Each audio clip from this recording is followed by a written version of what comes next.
Hi, it's Mark from Remarkable Speaking. I'm here with Bernie Pawlik, Pawlik Automotive in Vancouver, Vancouver's best auto service experience. And we're going to talk cars. How you doing, Bernie? Doing very well. 2003 Mercedes-Benz SL500 that had a suspension issue. What was going on with this relatively famous sports car?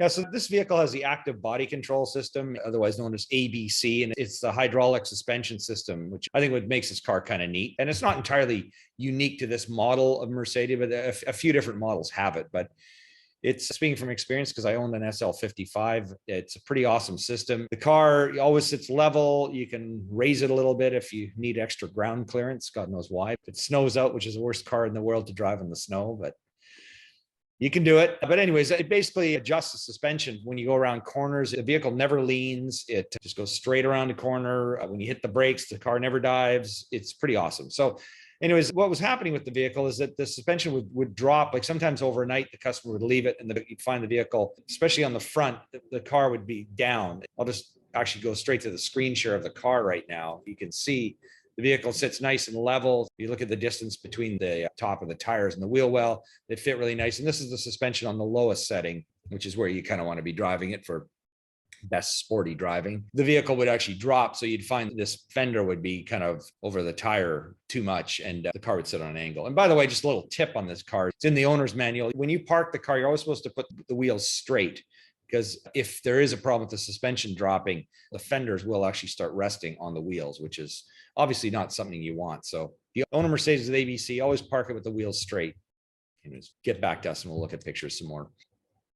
So had you done any other work on this car previously? Yeah, we did actually. We'd done a whole bunch of work in the suspension. He was a new client who came to us this summer. The car had a number of issues that included a dead battery, a whole bunch of things that weren't working. So we did a bit of work on the vehicle, a lot of maintenance work, fluid changes, that sort of thing. But we did address some suspension issues with this actual same problem. So sometimes, we bite these things off in bits and pieces. This is kind of the second round of repairs. So the first repairs, I found the right front suspension strut was leaking. So that was the first thing we repaired. And then after that, actually, I worked on the car myself, drove it. And if you go over like some speed bumps pretty hard, there's a red warning light that would come on. You could feel the car kind of knocking and bumping. So there was something in the system that wasn't right. It would set a low system pressure code, even though the pump itself was working fine. So from diagnosing that, we replaced the accumulators. These are basically big diaphragms that hold pressure and they'll be able to release it very quickly because the suspension needs to adjust in fractions of seconds. So the speed bumps were a pretty good indicator. So we replaced and did that. The car was great, held pressure really nicely, go over those speed bumps, no more warning lights. Everything was good in that department. Left the car overnight for a couple of nights. It seemed like it was sitting fine. So customer took the vehicle, and then after a day or two, it did the same thing again. It dropped, especially in the left front corner, and he had a red warning light came on, so he was pretty concerned about it. So we re-diagnosed it and figured the suspension valve blocks were the next thing to be repaired. So you mentioned this is a hydraulic suspension. It's not an airbag suspension? No, it's not air. It's got a pump that's driven by it's called a tandem pump. The power steering pump is actually two pumps. One of them does the power steering. The other section does the hydraulic pump, and it'll go up to, it's like 3,000 PSI or something like that. I don't have my numbers quite right. On the scan to it always reads in bar, and it's 180 bar or some. It's a lot of pressure. And so it's got that plus a series of metal lines. These are like solid metal pipes that run all through the vehicle to each corner. It's got a valve block in the front, a valve block in the rear. It's got accumulators plus all the struts, and it's got level sensors and plunger sensors inside the struts. So there's a lot going on to make this work. It's not like a couple shocks in each corner. So really complicated. Why would the control valve cause the car to drop when the car was shut off?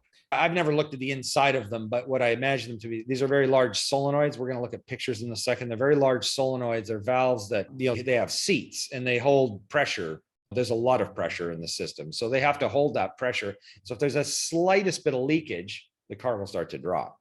And that's what's going on. So the car it's a 2003. That's 19 years old at this point. It's got a lot of time on it. As I say, in any car, if you keep it long enough, every part will fail.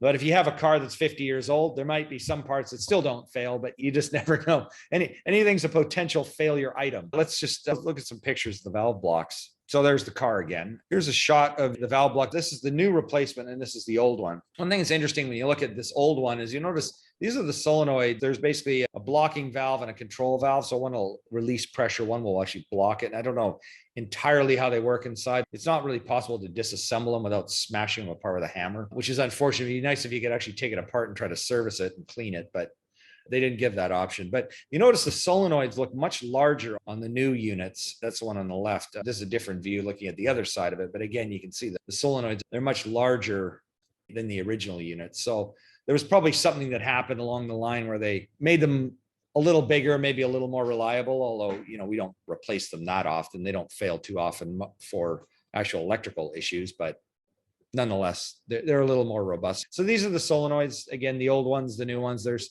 basically 4 wiring connectors to operate either blocking or releasing the pressure to raise the system. And here's the view of where the item's located. So if you can imagine, this is on the left front side of the car, the driver's side. This is all in the front, in front of the tire. So there's a cover over the tire. There's your valve there. And you can see pipes, all sorts of pipes here, wires, other valves. That accumulator I mentioned earlier is located down here. You can't see it too well, but it's kind of hidden in the black. But as you see, there's a lot of bits and pieces and plumbing to this whole operation. Very complicated. Very complicated, yeah. With it being very complicated, how often do you have to repair them? Well, there's a lot of things that do happen. I mean, I owned an SL55 for 7 years, and the only parts I replaced were the accumulators and one strut, because I had this clunk in the front that I thought was a strut. But I was fortunate, and I sold the car a couple of years ago. I go, I think I've had a nice, good run with this car because I know, as it gets older, everything's potentially going to go wrong. But we've replaced valve blocks, we replaced accumulators. I've had one where one of these high pressure metal lines was leaking. And that was an ordeal of a job too. I mean, it actually revolved dropping the subframe of the vehicle because these lines there's like 3,000 or 4,000 PSI, pressure. You can't bend or twist these lines. They are solid, hard metal. So you can't, I thought about, can I do this? Is there any way we can do it for cheaper, easier? No, it's like you just got to drop the whole subframe of the vehicle to run this one line. We've replaced pumps on a number of different vehicles as well. They tend to wear out, leak, or not generate enough pressure. So those are some of the things. Struts from time to time go bad as well. You buy the struts from Mercedes, they're insanely expensive. They're over $2,000 a piece. There are aftermarket suppliers where they're much cheaper by half, and they work just as well. So you only replaced the front valve at this time. Do you think the back will need replacement soon? Well, I think so. And we did tell the client, because it seemed like sometimes the back would drop too, but it seemed like the front was a more urgent place to start. And so from there, I think probably the rear will be the next thing that needs to be replaced. But, this is a very expensive part. It's fairly labor intensive too, but not the worst component to change. It's a fair bit of cost for a car that gets driven mostly in the summertime. So I think the next thing, probably the rear will need to be changed. But we figured the front was the best place to start. So is there anything that an owner of one of these Mercedes with active body control can do to kind of extend the life of their systems?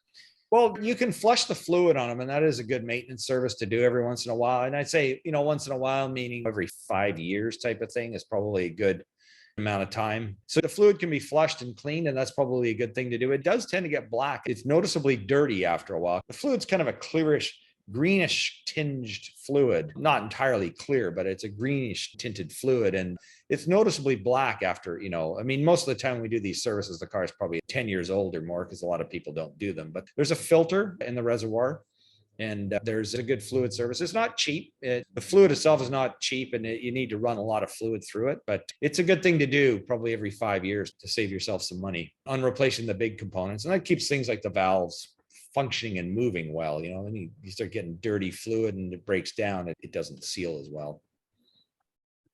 If you're looking for service for your Mercedes with active body control, or any Mercedes in Vancouver, the guys to see are Pawlik Automotive. You can reach them at their website, pawlikautomotive.com. You can book online there. They'll get a hold of you.